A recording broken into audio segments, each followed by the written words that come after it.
Hello students, once again welcome to your own channel. So today we will start with our third chapter, that is metals and non-metals. तो सबसे पहले ये बताइए कि metals और non metals होते क्या हैं। सबसे पहले ये बताइए कि मेटल्स होता क्या है। मेटल्स और नॉन मेटल्स के बारे में आपने छोटी स्मॉलर क्लासेस में पढ़ रखा है। मेटल्स और नॉन मेटल्स होते क्या। बेसिकली मेटल्स क्या होते हैं, जिनके प्रॉपर्टीज़ हम ये बोलते हैं कि लस्टरस हो। लस्टरस का मतलब समझते हो? लस्टरस का मतलब क्या होता है? जो क्या हो, शाइनी हो। जैसे आप नया बर्तन खरीदने जाते हो, ठीक है, तो वो क्या से होते हैं, शाइनी होते हैं। मेलिएबल का मतलब क्या होता है? Malleable no, can be drawn into thin sheet, drawn into thin sheets. इसको हम थिन शीट्स में ड्रॉ कर सकें, ठीक है। थर्ड केस हम बोल सकते हैं मेलिएबल है। डक्टाइल, डक्टाइल का मतलब क्या होता है? डक्टाइल का मतलब होता है जिसको हम क्या कर सकें, एक थिन वायर में ड्रॉ कर सकें। Drawn into thin wires, drawn into thin wires, ठीक है। तो जिनके अंदर ये प्रॉपर्टीज़ लाई करेंगी, जैसे हाई डेंसिटी भी हो गई, लस्टरस हो गया, मेलिएबल हो गया, डक्टाइल हो गया, तो इनको क्या बोलेंगे, हम मेटल्स बोलेंगे। और बेसिकली जो मेटल्स होते हैं ये गुड कंडक्टर ऑफ इलेक्ट्रिसिटी होते हैं। क्या होते हैं? गुड कंडक्टर ऑफ इलेक्ट्रिसिटी, ठीक है। और मेनली हम अगर बात करें मेटल्स के बारे में, तो मेटल्स जो हैं काफ़ी सारी चीज़ों के साथ रिएक्ट करते हैं, जो कि अभी हम केमिकल प्रॉपर्टीज़ के बारे में हम पढ़ेंगे इसके अंदर। पहले हम फिजिकल प्रॉपर्टीज़ के बारे में देखेंगे, फिर हम केमिकल प्रॉपर्टीज़ के आएंगे। और अगर यही सारी प्रॉपर्टीज़ रिवर्स हो जाए, ठीक है, लस्टरस ना हो, मेलिएबल ना हो, डक्टाइल ना हो, good conductor of heat and electricity ना हो, तो वो क्या बन जाता है, आपका नॉन मेटल्स बन जाता है, ठीक है। तो अब चलते हैं आपके फर्स्ट टॉपिक की तरफ, that is known as your non physical properties के बारे में, ठीक है। Your first topic is physical properties. अगर फिजिकल प्रॉपर्टीज़ के बारे में बात करें तो फिजिकल का मतलब होता क्या है? फिजिकल मीन्स जिसको हम सिर्फ अपीयरेंस देख सकते हैं, ठीक है, ऑब्जर्व कर सकते हैं, सिर्फ फील कर सकते हैं, that is known as what, physical property, ठीक है। अब मेटल्स जो हैं, ठीक है, जिसको आप इजीली देख सकते हो, शाइनी है, मेलिएबल है, हम ड्रॉ कर सकते हैं, डक्टाइल, ठीक है। केमिकल प्रॉपर्टीज़ तो नहीं हम देख सकते ना उसकी, हम क्या कर रहे हैं, उसकी फिजिकल प्रॉपर्टीज़ के बारे में बात कर रहे हैं। तो वो फिजिकल प्रॉपर्टीज़, वो प्रॉपर्टीज़ अब क्या होती है, that is known as your physical properties, ठीक है। तो इसके साथ अगर हम बात करें आपके मेटल्स की, तो कुछ एग्जांपल्स मेटल्स के और क्या क्या हो सकते हैं। आयरन क्या मेटल है, बताइए, क्या आयरन मेटल है? कॉपर भी है, एल्यूमिनियम है, और क्या हो सकता है, मैग्नीशियम है, सोडियम है, लेड है, पीबी बोलते हैं जिसको, ठीक है। और बहुत सारे, मतलब बोल सकते हैं बहुत सारे मेटल्स हमारे उसमें क्या कहते हैं आसपास हमें अवेलेबल होते हैं। तो इसमें जो पहली एक्टिविटी आती है आपकी, वो एक्टिविटी क्या है, बिकॉज एक्टिविटीज़ भी उतनी ही इंपॉर्टेंट है इस चैप्टर की जितना कि इम्पॉर्टेंट आपका और चैप्टर है। एक्टिविटी आती है आपकी एक्टिविटी 3.1 एक्टिविटी। अब 3 पॉइंट एक्टिविटी में क्या बोला गया है कि हमें कुछ सैंपल्स लेने हैं, किस किस के, आयरन के, कॉपर के, एल्यूमिनियम, मैग्नीशियम, इनके हमें सैंपल लेने हैं, ठीक है। और हमें क्या करना है, इन सभी का अपीयरेंस नोट डाउन करना है कि कैसा अपीयरेंस होगा इसका। क्या नोट डाउन करना है हमें? अपीयरेंस। अपीयरेंस का मतलब फिजिकल प्रॉपर्टी होगी, ठीक है।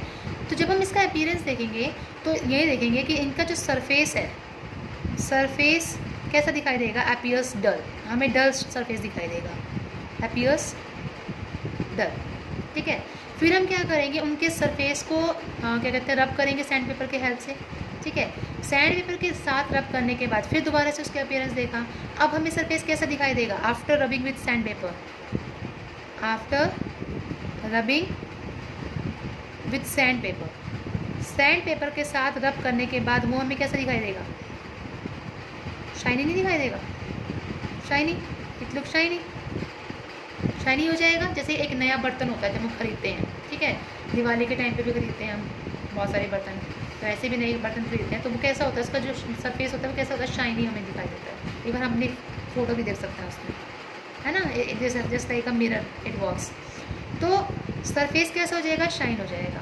तो इससे हम क्या हमें क्या मिल रहा है कि जो प्योर मेटल्स होते हैं उनका सरफेस कैसा होता है, शाइनिंग नेचर होता है, शाइनिंग सरफेस होता है। तो यहाँ से हमने क्या बता दिया कि pure metals have shining surface, उनके पास क्या हो गए, शाइनिंग सरफेस हो गया। ये आपकी है पहली एक्टिविटी, इसमें बताइए किसी को कोई problem. The next part is, ये तो था एक्टिविटी नंबर 3.1 का। तो 3.1 के अंदर हमने बता दिया कि मेटल्स का जो प्योर मेटल्स होते हैं उनका सरफेस कैसा होता है बेटा, शाइनिंग सरफेस होता है। अब उसके बाद जो आती है हमारी, वो आती है एक्टिविटी नंबर 3.2। एक्टिविटी 3.2। अब एक्टिविटी नंबर 3.2 में क्या बोला गया है कि एक स्मॉल पीस लो आयरन का, ठीक है, स्मॉल पीस लेना है आपको। स्मॉल पीस किस किस के लेने हैं आपको, स्मॉल पीस ले लिए हमने आयरन के, कॉपर, एल्यूमिनियम और मैग्नीशियम, जो हमने ऊपर लिया था वही सेम हमने स्मॉल पीसेस ले लिए इसके, और उसको कट करने की कोशिश की with the help of sharp knife. मान लीजिए ये आपका आयरन है, ठीक है, इसको हम शार्प नाइफ की हेल्प से ना कट करने की कोशिश कर रहे हैं, ठीक है।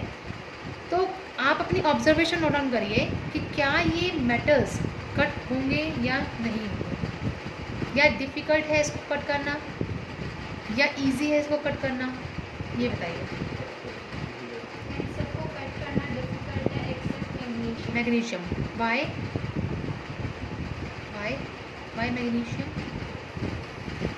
हमने कहा कि आयरन, कॉपर, एल्यूमिनियम को कट करना बहुत मुश्किल है, क्योंकि ये क्या होते हैं, ये मेटल्स हार्ड होते हैं। लेकिन मैग्नीशियम जो होता है वो आपका सॉफ्ट मेटल होता है। इससे भी सॉफ्ट एक केरोसिन भी सोडियम होता है, जिसको हम केरोसिन वाले रखते हैं, ठीक है। तो यहाँ से हमने क्या देखा कि आयरन, कॉपर, एल्यूमिनियम ये बहुत ज़्यादा हार्ड है और डिफ़िकल्ट है कट करने के लिए, ठीक है। लेकिन जो मैग्नीशियम है वो सॉफ्ट होता है, इसकी वजह से वो क्या कहते हैं फिर भी कट जाता है, उसको हम कट कर सकते हैं, ठीक है। फिर उसने क्या कहा कि hold a piece of sodium, आपने क्या लिया, एक सोडियम का पीस ले लिया, ठीक है, और उसको with the pair of tongs की हेल्प से लेना है, क्योंकि वो एयर के साथ भी रिएक्ट करता है, और एयर के साथ अगर आप अपने हाथ से लोगे तो माइट भी हो सकता है कि एक्सप्लोजन हो और आपका हाथ भी जल जाए उसमें, ठीक है, एयर के साथ रिएक्ट करने पर।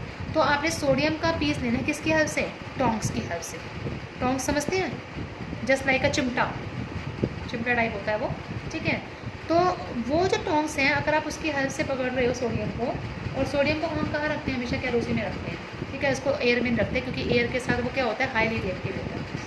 तो आपने क्या किया, उसको वॉच ग्लास में रख दिया, जैसे ये आपका ये वॉच ग्लास है, ठीक है, इसके ऊपर आपने क्या रख दिया, सोडियम का पीस रख दिया, क्या रख दिया, सोडियम का पीस, ठीक है, और उसको कट किया नाइफ के साथ, नाइफ से कट किया। तो आप क्या ऑब्जर्व करेंगे कि सोडियम जो है ना वो इजीली कट हो जाता है, क्योंकि सोडियम की प्रॉपर्टी क्या है, ये सबसे ज़्यादा सॉफ्ट मेटल होता है। क्या होता है, सॉफ्ट मेटल, जो कि इजीली कट हो जाता है, इजीली कट हो जाता है, ठीक है। उसको क्या बोलते हैं, that is known as your soft metal की प्रॉपर्टीज हमने देख ली, और हार्ड मेटल की प्रॉपर्टीज। ये hard metal is difficult to cut, ठीक है, लेकिन जो सॉफ्ट मेटल्स होते हैं वो उसको हम इजीली कट कर सकते हैं, ओके, लेकिन बहुत केयरफुली। जैसे सोडियम है तो सोडियम को हमें क्या करना पड़ेगा, टोंग्स की हेल्प से गॉट इट, ठीक है। अब इसके बाद इसने क्या बोला हमारे पास कि मेटल्स की प्रॉपर्टीज़ पढ़ ली, एक्टिविटी हमने 1.3.1 3.2।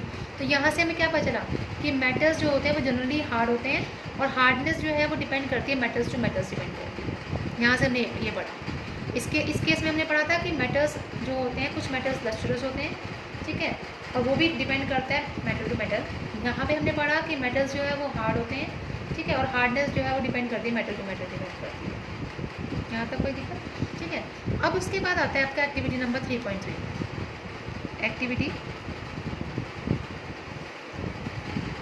3.3। एक्टिविटी नंबर 3.3 में क्या बोला गया बेटा कि take pieces of iron, zinc, lead and copper. क्या क्या लिया हमने, iron, zinc, lead and copper, हमने ये पीसेस ले लिए, ठीक है। और इनमें से कोई भी एक मेटल, क्या बोल रही मैं, place any one of the metal on a block of iron, iron के ब्लॉक पे रख दिया। ये एक आयरन का ब्लॉक है, ठीक है, आयरन ब्लॉक है ये, और इस पर हमने क्या कर दिया, कोई भी एक आयरन रख दिया, कोई भी एक मेटल रख दिया, सॉरी, ठीक है, इन 4 या 5 में से हमने रख दिया। और उसको स्ट्राइक किया किसके ऊपर, हैमर के साथ, ऐसे स्ट्राइक कर दिया, ठीक है। मान लीजिए मैंने यहाँ इसके ऊपर जिंक रख दिया, ये जिंक का है, और मैंने क्या कर दिया, उसको हैमर से स्ट्राइक कर दिया, हैमर से बीट कर दिया इसको, ठीक है। अब मुझे एक चीज़ बताइए, क्या ये मेटल फ्लैटन होगा? जब आप इसको हैमर से पीट रहे हो, पीटते जा रहे हो, तो ये मेटल क्या हो जाएगा, फ्लैटन हो जाएगा। जो पहले हार्ड था अब वो उसका सरफेस हो सकता है कि ऐसा हो जाए, फ्लैटन हो गया, ठीक है। इट मीन्स ये मेटल क्या हो गया, फ्लैटन हो गया। इन्हीं मेटल, ऐसे ही हमने क्या करा, ये प्रोसेस इन मेटल्स के साथ भी क्या करा, रिपीट किया, क्या किया, रिपीट किया। उसके बाद हमने इसके अंदर क्या करा, चेंजेस देखे। तो हम क्या देख रहे हैं कि जो pieces of iron, zinc, lead और कॉपर है, ये किस में हो जाएंगे, हैमर्ड इनटू थिन शीट्स में। किस में हो जाएंगे, थिन शीट्स में। जब वो हैमर के साथ बीट करने पर थिन शीट में हो जाएंगे तो उसको हम क्या बोलेंगे, that is known as malleable. Yes, क्या बोलेंगे उसको, मेलिएबल। तो इट मीन्स हमने 3 प्रॉपर्टीज मेटल की शो कर दी, एक तो लस्ट्रस, एक हार्ड और सॉफ्टनेस के ऊपर डिपेंड कर दिया, और एक हमने इसको किसके ऊपर डिपेंड कर दिया, मेलिएबिलिटी के ऊपर शो कर दिया, ठीक है। अब इसकी जो फिजिकल प्रॉपर्टीज़ में जो 3.4 आपकी एक्टिविटी है, उसमें जस्ट ये बता रखा है कि आपने मेटल को देखना है, आयरन, कॉपर, एल्यूमिनियम, लेड को, और इन मेटल्स को ये देखना है कि क्या ये अवेलेबल है हमारे पास वायर की फॉर्म में। एक्टिविटी 3.4 में ये बता रखा है क्या ये अवेलेबल है हमारे वायर्स की फॉर्म में। कॉपर मिलता है हमें वायर की फॉर्म में, लेड भी मिलता है वायर की फॉर्म में, एल्यूमिनियम भी है वायर की फॉर्म में। तो ये हमें सारे के सारे मेटल्स वायर की फॉर्म में मिलते हैं। तो इससे हम क्या बता सकते हैं कि मेटल्स क्या हैं, डक्टाइल है नेचर के अंदर। समझ आई बात, ठीक है। तो ये हमने 4 अभी प्रॉपर्टी करी। कौन कौन सी प्रॉपर्टी करी, सबसे पहले हमने लस्ट्रस के बारे में, सेकंड हार्डनेस और सॉफ्टनेस के बारे में, third malleability and the fourth one is ductility. यहाँ तक कोई problem? So now come back to the activity number 3.5। तो 3.5 एक्टिविटी जो है मेनली बेसिकली आपके शो करती है good conductor of heat and electricity के ऊपर। इलेक्ट्रिसिटी का ही बाद में करेंगे, मेनली आपकी ये भी हीट के ऊपर है। तो इस एक्टिविटी में हमने क्या किया, एक एल्यूमिनियम या कॉपर वायर ली। ये जो वायर है आपकी, ये मेटल वायर, ये एल्यूमिनियम या कॉपर की है, ठीक है। इसको क्लैम्प कर दिया स्टैंड के अंदर एक क्लैम्प कर दिया हमने इसको, ठीक है। और इस वायर के ऊपर हमने एक पिन को फिक्स कर दिया फ्री एंड से, ठीक है, of the wire using wax का यूज़ करके हमने क्या कर दिया, इस पिन को लगा दिया। यहाँ पे वैक्स है, मतलब चिप, जिससे क्या हुआ है, स्टिक हुआ है। तो अब हमने क्या किया, इस वायर को, ठीक है, जो इस क्लैम्प के साथ लगी हुई है, इसको बर्नर से बर्न करवाया। जैसे आप इसके नीचे वायर को रखेंगे, मतलब इसके ऊपर रखेंगे सॉरी वायर को, और बर्नर नीचे है, तो आप क्या ऑब्जर्व करेंगे, कुछ देर के बाद आप देखेंगे कि ये जो मेटल है, ये क्या होने लग जाएगा, गर्म होने लग जाएगा। एक एंड से अगर रखा तो एक एंड से गर्म होने लग गया। यहाँ पे जो वैक्स रखी थी, वो वैक्स इस गर्म मतलब हॉटनेस की वजह से वो वैक्स क्या हो जाएगी, मेल्ट हो जाएगी, और उस मेल्ट की वजह से जो ये पिन है वो क्या हो जाएगी, डिटैच हो जाएगी, ठीक है। तो इट मीन्स ये हमें क्या शो कर रहा है कि जो एल्यूमिनियम या फिर कॉपर की जो हमने वायर यूज़ की थी, वो क्या थी आपकी, गुड कंडक्टर ऑफ हीट थी, ठीक है। इट मीन्स यहाँ से हमने हीट प्रोवाइड की, लेकिन वो वैक्स के पास गई और वैक्स ने क्या कर दिया, मेल्ट हुआ वैक्स से, और वो पिन क्या हो गई, इसके नीचे डिटैच हो गई। क्या हो गई, डिटैच, ठीक है। तो जिसकी वजह से वो क्या हो जाएगा, आपको ये शो करेगा कि ये जो मेटल्स होते हैं ये गुड कंडक्टर ऑफ हीट होते हैं। और अब आप अपनी ऑब्जर्वेशन करो, तो क्या मेटल जो है वायर वो मेल्ट होगी, बताइए, क्या ये मेटल वायर इजीली मेल्ट होगी जो उसके ऊपर है, नहीं, ये मेटल वायर इजीली नहीं होगी, क्योंकि मेटल क्या है, गुड कंडक्टर है हीट का, ठीक है। तो इजीली ये मेल्ट नहीं होगा, लेकिन हाँ जो वैक्स लगी हुई है वो क्या हो जाएगी, उसमें मेल्ट हो सकती है, ठीक है। तो यहाँ से हमने इसकी नेक्स्ट प्रॉपर्टी पढ़ ली कि मेटल्स क्या होते हैं, गुड कंडक्टर ऑफ हीट होते हैं। तो यहाँ से हम क्या बोलेंगे, metals are good conductor of heat, good conductor of heat, okay. Now the last, so now what is the next activity, ठीक है। तो यहाँ से हमने देख लिया 3.5 एक्टिविटी से कि मेटल्स जो होते हैं वो गुड कंडक्टर ऑफ हीट होते हैं। लेकिन अगर हम बात करें एक्टिविटी नंबर 3.6 की, जिसका मैंने डायग्राम ऑलरेडी पहले ड्रॉ कर रखा है, हमने क्या ले रखा है, आपको दिखाई दे रहा है डायग्राम में, एक बैटरी है, ये 2 क्लिप्स लगे हुए, उसके साथ क्या है, एक स्विच है, और साथ में एक बल्ब लगा हुआ है, ठीक है। इस तरह से हमने इसको इलेक्ट्रिकल एक सेटअप दे दिया, ओके। अब हमने क्या करा, इस टर्मिनल, यहाँ पे टर्मिनल ले लेते हैं, ये ए टर्मिनल है या बी टर्मिनल है इसका। अगर मैं इसके बीच में मान लीजिए एक मेटल की वायर लगा दूँ सपोज करिए, तो क्या ये बल्ब ग्लो करेगा? वाई? और अगर करेगा तो ये क्या इंडिकेट कर रहा है?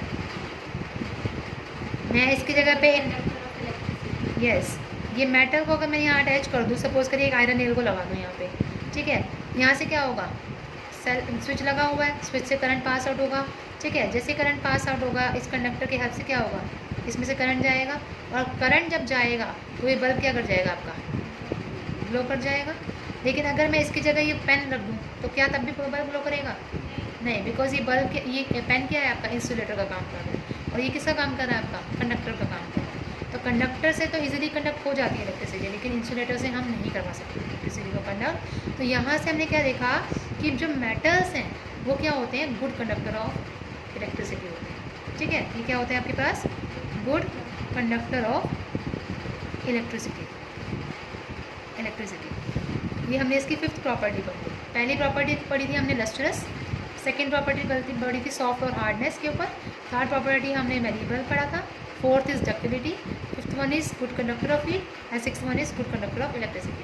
अब एक लास्ट इसकी प्रॉपर्टी रहती है, ठीक है, वो प्रॉपर्टी आपकी सोनोरस। कौन सी प्रॉपर्टी है आपकी, स्नोरस। अब स्नोरस जो है उसके बारे में अभी हम पढ़ते हैं, लेकिन उससे पहले आपने कभी देखा हो आपके घरों में जो इलेक्ट्रिकल फिटिंग होती है उस पर ये पीवीसी पाइप लगी होती है। पीवीसी का मतलब क्या होता है, पॉली विनाइल क्लोराइड। क्या होता है, पॉली विनाइल एंड क्लोराइड। और ये क्या होता है, पॉली विनाइल क्लोराइड या फिर रबर लाइक मटेरियल होता है ताकि आपको करंट शॉक वगैरह ना लगे। लेकिन उसके अंदर का जो मटेरियल होता है वो क्या होता है, that is a conducting material जिससे इलेक्ट्रिसिटी पास होती है, ठीक है। और तभी यहाँ से एक क्वेश्चन बनता है कि why are electric wires coated with such substances, कि इलेक्ट्रिक वायर को इन सब्सटेंसेस से कोट क्यों करते हैं, ताकि इलेक्ट्रिकल शॉक ना लग पाए। बिकॉज कंडक्टर्स जो है वो क्या है, गुड कंडक्टर ऑफ इलेक्ट्रिसिटी होते हैं, इंसुलेटर नहीं होते, ताकि हमें शॉक ना लगे। हाँ, PVC is just like term of plastic होती है इंसुलेटर वाला, ठीक है। अब हम बात करते हैं जो स्नोरस की, उसमें क्या है, सपोज़ करिए मेरे पास कोई मेटल का सरफेस है, ठीक है, कोई भी मेटल सरफेस है, उस मेटल सरफेस को मैं मतलब किसी चीज़ से बीट कर रही हूँ, स्ट्राइक कर रही हूँ, ठीक है, तो क्या वो हमें साउंड प्रोड्यूस करेगा? अगर हम उसके हार्ड सरफेस पे बीट करेंगे किसी चीज़ से, साउंड प्रोड्यूस करेगा, ठीक है। और वो साउंड कैसी होगी, रिंगिंग साउंड होगी। कैसे साउंड होगी आपकी, रिंगिंग साउंड। तो जब वो साउंड प्रोड्यूस करेगा मेटल, ठीक है, तो उसमें से जो साउंड निकलती है, रिंगिंग साउंड निकलती है, उस प्रॉपर्टी को क्या बोलते हैं, सोनोरस बोलते हैं। क्या बोलते हैं, सोनोरस। सोनोरस क्या होता है, रिंगिंग साउंड। रिंगिंग साउंड को हम क्या बोलते हैं, स्नोरस बोलते हैं, ठीक है। तभी आप यहाँ से एक क्वेश्चन बन सकता है, can you now say why school bells are made up of metals, क्योंकि ताकि वो हमें क्या कौन सा साउंड दे सकें, रिंगिंग साउंड दे सकें। इसी वजह से हमारे स्कूल्स में जो बेल्स लगी होती हैं वो किसकी बनी हुई होती हैं, मेटल्स की बनी हुई होती हैं। ये सबसे बेस्ट रीज़न है इसका। तो ये तो थे आपके, this is known as your the physical properties of metals. कल हम पढ़ेंगे फिजिकल प्रॉपर्टीज़ नॉन मेटल्स और कुछ केमिकल प्रॉपर्टीज़ के बारे में पढ़ेंगे। तो अगर आपको यहाँ तक समझ आए तो ठीक है, नहीं समझ आए कहीं पर तो आप कमेंट करिएगा यूट्यूब चैनल पर, या फिर आप हमें कमेंट कर सकते हैं हमारी ईमेल आईडी पर, दैट इज़ eliteclasses@gmail.com। और जितना हो सके शेयर करिए, लाइक करिए और सब्सक्राइब करिए। और सब्सक्राइब के साथ एक छोटा सा आपके पास बेल का आइकन होगा, उसे भी प्रेस करिए ताकि आपको डेली की नोटिफिकेशन मिलती रहे। इसी के साथ thank you for your patience.